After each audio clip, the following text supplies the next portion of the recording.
Welcome to the Emblazing Leaders Vodcast. I'm your hostess, Dr. Talisa Siselovan. Join me as we hear from leaders across diverse fields around the world. Wow. So we have Diana here, and I'm going to allow for Diana to introduce herself first and last name, um, and what you do. I'm going to give you a moment for that, and then we'll dig into some questions. And I want to thank everyone for coming and joining us on Emblazing Leaders with Dr. Talisa. Diana, introduce yourself. Give us your name, who you are, where, like what you do, whatever you want to tell us about yourself. First, welcome, and now tell us about you. Thank you. I'm excited to be here. So I'm full of energy right now. I'm Okay. excited. It's such an honor to be here. My name's Diana Compos. I've been in education for 20 years. I currently work for Riverside County Office of Education. I've been there. I'm going on 2 years being there. I am a director. We have our own school of education. So Mhm. I'm a director overseeing and leading a multiple subject intern program for new teachers obtaining their credential. I was part of an intern when I first started my journey. I was an intern for the 2 years that I was when first started working in Ontario, Montclair. So being part of leading this work, it's like a full circle for me. Nice. So yeah, I've been there for going on 2 years, and I've enjoyed it. I love the people that I work with, so it's been really good. We just missed each I other. know. I was gonna tell you that I enjoyed the people that you work with too, because Yeah. I was working there as well before I transitioned, and to my day job, where we'll leave that over there. But I was there, and I enjoy the people as well. And it's one of the places that I felt like the Mhm. most at home, the most belonging, the most comfortable. Not a lot of clicks, just people loving on people, praying for Oh, people. yes. Yes. I So you showed up. Yeah. I love it. It's you always hear great things about Riverside, Yeah. and to be in a place in that kind of space and for the past 2 years for me, it's just been you definitely feel that family vibe. And Yes. I'm very relational, so it's been a blessing for me to be there. I've grown a lot in my own capacity as an educator leading this program. And so it definitely has grown my capacity, but the family that I have there, the colleagues that I work with, we talk about being at the right place at the right time. And for me, it's been that being there, in part of my whole journey that I've had. That's awesome. That is so beautiful. I'm so glad that you're there and that they get to love on you and you get to love back. Oh, Yeah, so yes. that's awesome. So we're going to dig into our first question. Okay. And speaking of family, so how do you foster a culture of adaptability and resilience within your team during times of uncertainty or change? I was telling a colleague yesterday, I was crossing the street from the cafe back to my building, and I just came across one of my colleagues, and we were just talking about the busyness of, certain times of our school year. Hmm. I'm launching the multiple subject credential program. It's a recently approved program, so I'm launching it in the fall. Yes, it got Very nice. approved, and we're excited. Congrats. But we said change is the one constant. Change is always, and especially in education, we're always going through change. And so it's important to learn to be comfortable Hmm. in the concept of that change. Right. And so for me, creating that culture, for me, is always leading by example. I think ever since I became a teacher 20 years ago, within the capacity of my classroom. So being a teacher, being a school principal, being in this capacity that I am right now, for me, what was important was creating that trust, that sense of like getting to know people. I Hmm. think it's very important for me. So being relational. um, so I think for me, the resilience part is knowing that the change is something that we can't avoid. Like we're constantly going through change, especially from one school year to the next. And for me, within my capacity, I think for me, what's important is to foster a culture of like clear communication, Hmm. building those relationships. So I currently, um, I work with a few administrators, and then I have a few secretaries, and we're a team, we work together. Yes. And for me is building those relationships with them. So I've been there for 2 years. Mhm. I think for me it's being transparent. I don't claim in my leadership, I've experienced, I've grown, I've Mhm. been in education for the past 20 years, but I'm always learning as well too. Yes. I am learning at the county, and for me, building that team of trust, of communication, for me, it's what fosters that resiliency because um, I know that my team has my back and Yeah. I know that I have their back. And I think that takes time. It's not something that like I just came and I have that team that is a strong team. No, Mhm. I think it's it's getting to know each other, it's building that trust, and that takes time, and I think for me, that was an important piece, and also for me, it's always been important to build those relationships, because I think when you have strong relationships with those that you lead or those that you work with, Mhm. you can navigate those changes, you can Yes. navigate and build that resilience as a team, Mhm. and one of the things for me that I've always thought was important as well too is that, we have different capacities, different leadership within a team. For me, I'm a director, but it doesn't make me any more or any less than someone else. And I think Mhm. for me, it's so important to see people for who they are and what they bring, their strengths, Mhm. and build upon that. So I am very fortunate again to be at a place right now, specifically at Riverside, where my team, I'm so thankful for them because of that, because we've been through this kind of journey together for the past 2 years and we navigate it together Yes. and we check in on each other. And I That's think that's awesome. so important. That is awesome. Well, thank you. I'm going to talk a little bit more about journeys and leadership. So I'm going to transition into asking you about your leadership journey and what has been like the most profound thing that has shaped you as a leader. So you talked a little bit about your team and your journey, but can you tell us more about your like what shaped you? Why are you Diana Campos, the leader extraordinaire? Well, thank you. You're welcome. You know, I heard earlier, it really does go back to for me to my beginning years as well too. I Mhm. think there's part of it you learn and you carry on, for the rest of your life. There's a strong foundation as you grow. And for me, so my parents are from Mexico and they Mhm. came here and they had me. So I'm the oldest of Okay. 5 siblings. And we navigated some changes and dynamics in our family. My mom became a single mom. And I being growing up in a Mexican household, my mom only knew Spanish at that time. Mhm. So she was navigating a lot during that space and during that time. And I think naturally as the oldest, I kind of took on those responsibilities of being that leader at home, being that model to my siblings. Mhm. And while at the same time, I'm first generation, so I had to navigate so many different Wow. spaces, at that time, figuring out who I was, my identity, and so in that journey, I was always I think just naturally, I grew to look after others. It was kind of a natural thing. I became a teacher because of it, Mhm. and because of the summers at that time, having the summers off, the good old days, Oh, that's and beautiful. yes. And so I think just naturally, it was something that was in me, and I always wanted what was best for others. I wanted to help my family shine, help my mom shine, help my siblings shine, and that naturally gravitated towards teaching. And even though, I was just a teacher, I wasn't just a teacher. Right. I had the ability to not just teach and teach the academics, but for me, it was to lead others. Mhm. At that point, it was to lead I was teaching elementary and just to have the opportunity to shape and mold students and their lives and to say, "Hey, if I did it, you can as well too. If I've navigated these spaces, you can too." And then from there, I went into junior high and I was teaching junior high, and I started becoming more involved in the kind of the life of the school outside of the classroom. Mhm. And I think the ability to believe in myself that, again, I'm navigating these spaces. I'm first generation college graduate. Mhm. I was an English learner myself and navigating that. I went back and got my master's and my admin credential, it was during that time because I started seeing the impact that I was making, not just on the students, but on the community with the parents.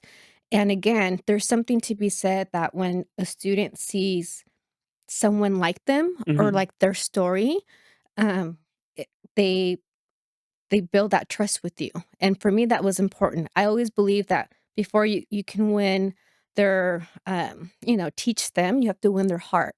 And so that just naturally, I think for me, became just more evident. I'm like, I'm gonna go back, 1, for myself and get my master's and my admin credential because I'm just gonna keep going, and 2, I'm gonna keep going because I have the ability to be an an influence and an impact in others' lives, Mm. and so I naturally eventually became an administrator, and I think outside, I'm at a place right now where outside of education, I've been an educator for 20 years. I've come to realize that my leadership isn't just within education. Right. My leadership and the ability to impact others and be a voice to others, be transparent and vulnerable with others comes in and out of education.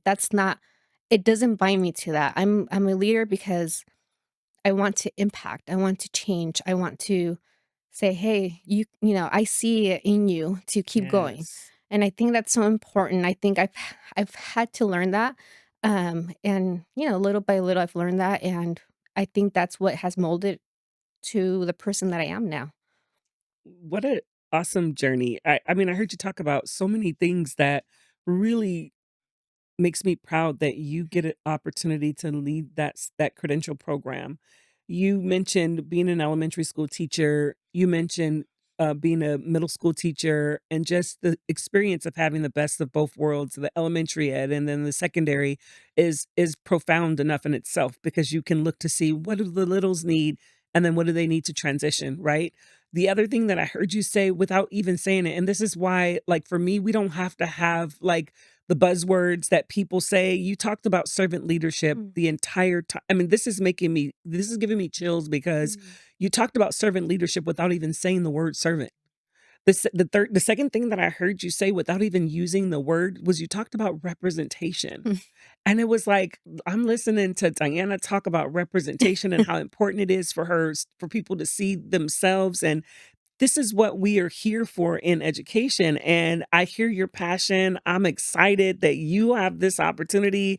I'm like, let's go, little sis, right? Oh, So I'm yes. excited to hear all of the things that you're talking about. Mm. And I can't wait to kind of like see more of the program that you've developed. I can't wait till they drop the mic on the day it opens. And it's exciting. It is exciting. It's the ability to, again, I'm directly impacting teachers, and it's not just Yeah. teachers. In creating the program, I had and it was along with other colleagues. It wasn't just, me coming in. Yes.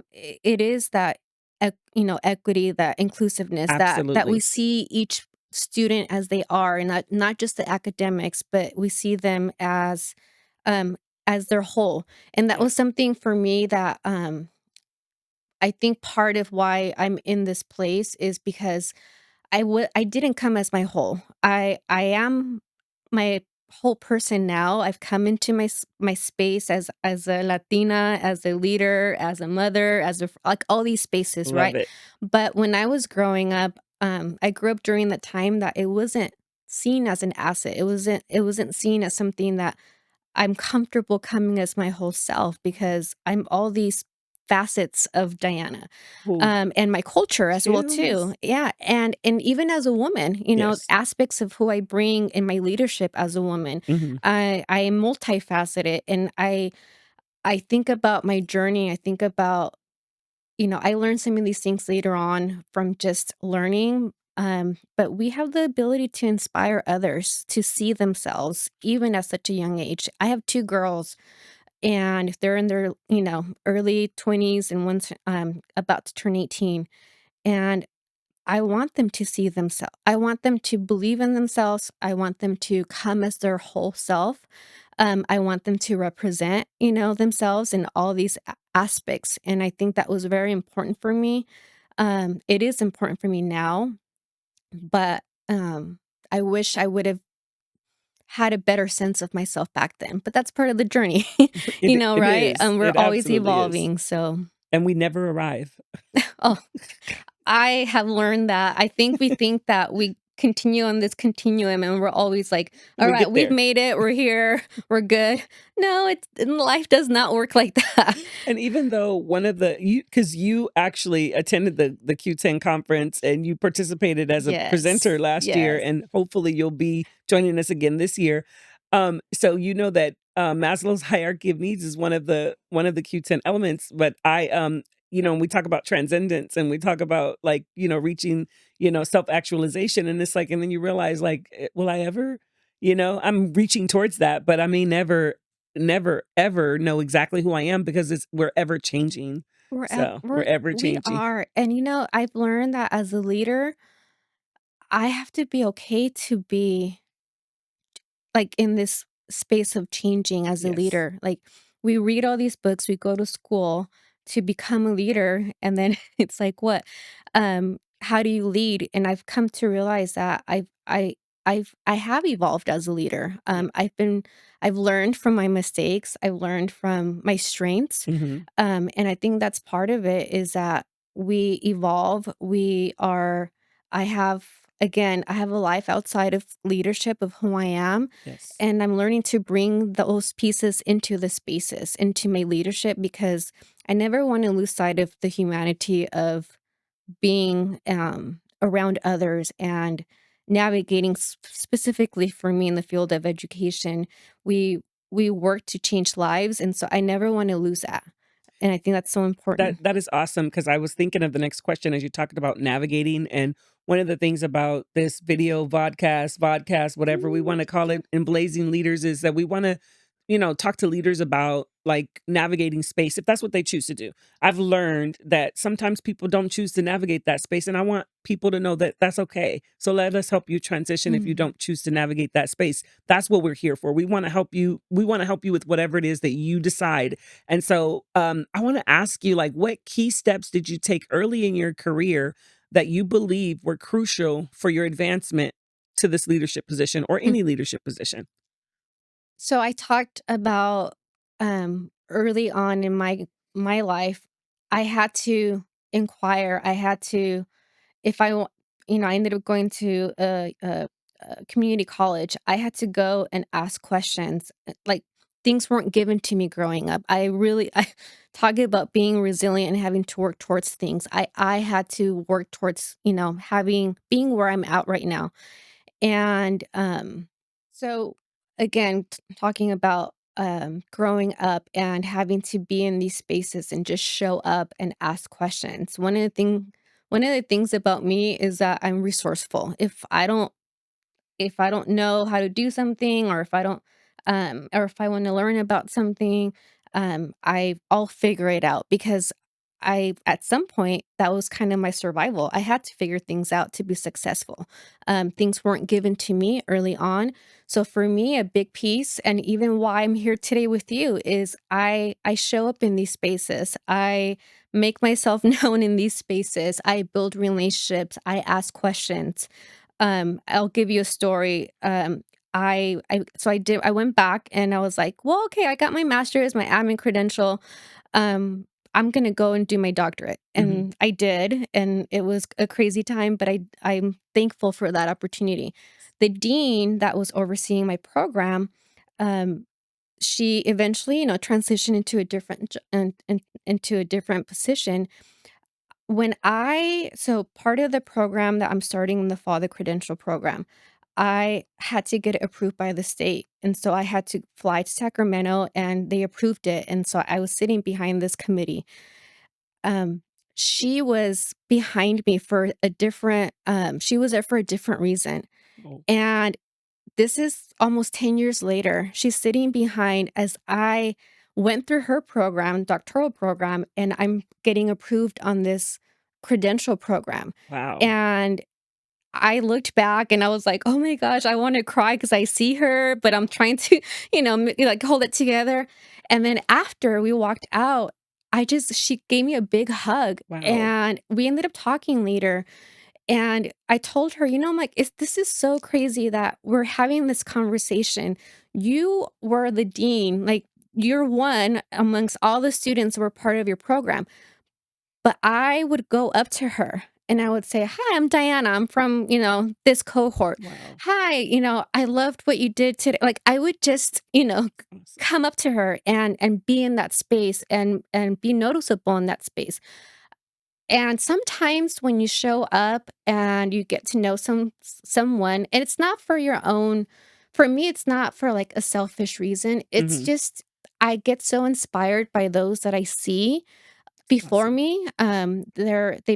Whether I think I heard this earlier, whether they see themselves as my mentor or not. I look up to these people. I Wow. aspire to be like them or an aspect of their leadership and who they are. So for myself, a big step was to always just be present, to meet someone, say hello, introduce yourself, because you just never know how that full circle will come into play. And I think about you. I've seen you in many spaces, and I think it was at one event, and you were, doing your thing and being busy I and like doing how your you're like, thing. And "You're doing your thing." yeah, and I just went up to you, and I introduced myself, and I'm like, I work at Riverside now, and I just missed you. And here we are, and it just goes to Yes. show that you need it's so important to build these relationships because we need each other. I think part of the part of the leadership journey is that sometimes we isolate ourselves because we think that others won't understand our journey or Right. what we're going through. And leadership is again, it's ever evolving, but to be in the spaces where you get to meet people that end up becoming your mentor, your friend, someone that you end up, helping out as well too. I think it's such a beautiful thing that you have your group of people that you can be and walk alongside with. And so for me is for what's worked for me is being not just resourceful, but just being in these spaces because again, the relationships that you end up having, um, you have to put yourself out there. You have to be vulnerable and not be intimidated by amazing women like yourself, And so for me, um, I will say hi to you if I can. I love it, and I'm so glad too. I remember when you came up to me, I was like, "Oh, we did just meet each other," and then the opportunity to present at the conference presented Yes. itself, and now here we are. Like you said, here we are, and I'll share. I'm always putting a plug in for the Q10 conference, but the theme this year is building a new table for all. And as you talk Mm, about, the experience that you had, like how you just show up, you'll introduce yourself. That's kind of what we mean by building a new table mhm, for all, because sometimes you talk about the folding, bringing the folding chair to, if there's no chair, bring a folding chair. Sometimes there isn't a table, there isn't mhm, a place to place things. And so we're building that new table so that individuals like me and you, I hold us both in the same colleague space, that when there's opportunity, that we have an opportunity to not, it's not about an opportunity that we're taking for ourselves, but it's about an opportunity to impact other lives and mhm, for people to be impactful so that we can continue to impact those lives. So I appreciate you approaching me. I appreciate you approaching those individuals that you see as, giants, I'll say how they mhm. say it, because you too are someone's giant. Mm, So I I love appreciate that. So I'm gonna move to the Oh. next question before we both sit over here and I cry. know. We can't be over here. No tears in the It's podcast, all no good, tears. it's all Um, good. so this next question is about honesty and transparency. So I want to ask you, how do you create an environment where honesty and transparency are valued, yet you ensure that feedback is delivered with respect and empathy? So just back to the idea that, we're going to be honest, we're going to be transparent, you're going to get the feedback, and we're going to deliver it with that respect and empathy. Can you talk to us a little bit about how you create that environment for your team? I think the experiences that I've had, I mean, when we talk about empathy, transparency, these are like big, not just big words, but these are actions that require relationships and time. And I think for me, again, is coming into um, a space, I say, because I've been in different spaces, but coming into a space first as myself. If I want that from my team or from others, I have to lead by example. Right. And I have to be able to be transparent in some ways. I have to be able to show empathy, which again, just because I hold this, position, as a director, at the that position is it allows me to lead in that capacity in terms of what I do, Mhm. but when I'm leading others, there's more to that. I'm not just a director. I'm bringing others along in that journey, and so I think for any leader is that just the consistency of building those relationships. Relationships are so important because again, at the end of the day, people are real. They come in with emotions, they come in with experiences, they come in with strains. And then I think when you develop that trust with your staff or within your space, you can have some of those conversations about growth or about things that need improvement because they know that your heart is in the right place. It's to lead the work forward Mhm. and to lead the people forward, and I think that's so important. I don't ever claim to have everything figured out 100%, and I'm very especially in the space, we're starting this new program and we're starting other programs, and a lot of it is kind of figuring things out together. And so I'll come and say, you know what? I don't have an answer for this. I don't know how to get through this particular, situation. How can we do it together? Let's figure it out. I believe strongly in bringing others alongside, and not doing things on my own. And I think that that kind of culture or those kind of steps of being clear in your communication, getting to know the people that you're in that space with, um, and being that role model yourself. I think those are all steps to move those people forward and to move, those that you lead forward. So I definitely, again, we're always changing, leadership, programs, education is constantly evolving, but what is remains are those relationships, remains are Mhm. that loyalty to one and the work, and the why. For me, the why, and even last week, we're starting to get interested candidates in our program. And I've been checking in, emailing with them 'cause we have, a handful. And I'll forward those to my team and say, "This is why we do what we do. Like, you're changing the life of this teacher or this new teacher. Like, don't forget that. That's so important." So, making it real that what we do matters, and again, I'm privileged to be in education, but I want others to see that for themselves as well too. So, all those, I think, different elements, are part of being a leader and Mhm. moving and creating that kind of culture. So, those things are important for me. That's awesome. I heard you say, and like, you kind of give me an idea of like just emailing your team when there's something great that comes in to remind them of why they do what they do. I really appreciate hearing that, and thank Yeah. you for just enlightening us in this topic. So, because we definitely want to know how to ensure that we move forward with empathy and still, be the leader that is called to be when we're providing with feedback. So, thank you for that. I'm gonna give us our last question, and then of course I'm always gonna put a plug in for the Q10 conference. What advice would you give your younger self? What advice would your younger self give the leader sitting before you today? The leader that you are today, what would younger you say to you today? I think a lot. No, one of the main things is even in knowing that I will constantly be evolving as a person, I'm at a place or an age or whatever me or through experiences that I do my best to come as my whole self. And my whole self can mean I'm a leader. I am, a Mexican American, first generation. I am, an educator. I'm a mother. All these pieces. A female educator. All these pieces are part of who I am, and I come as myself now, and it's taking me a long time to figure this out. And I think part of it was just maybe again, we're now moving into embracing culture and diversity as assets, Yes. and seeing the beauty of who people are and their stories.